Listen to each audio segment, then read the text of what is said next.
Здравейте, колеги! Правя това видео за тези, които искат да пулверизират и да обединяват семейства.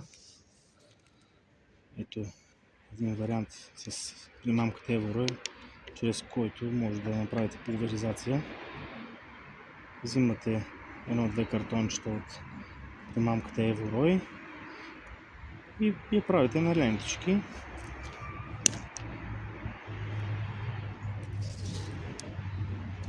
Така че да могат да влязат в бюрото на една бутилка. Правим ги на лентички.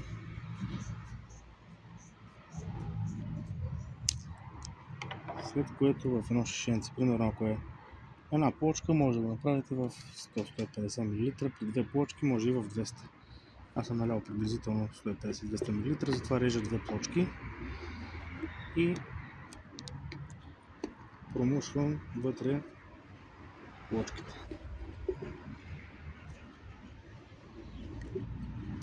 В шишенцето съм го направил от минерална вода, понеже нямам пулверизатор под ръка. Шишенце от минерална вода половинка с 200 мл, грубо казано, минерална вода. Слагам вътре нарязаните лентички, след което ги раздрусваме добре и ги оставаме така да си престоят примерно един ден или там някакви часове, след което премахвате лентичките, преливате си го в пулверизатор и може да обединявате по този начин семейства.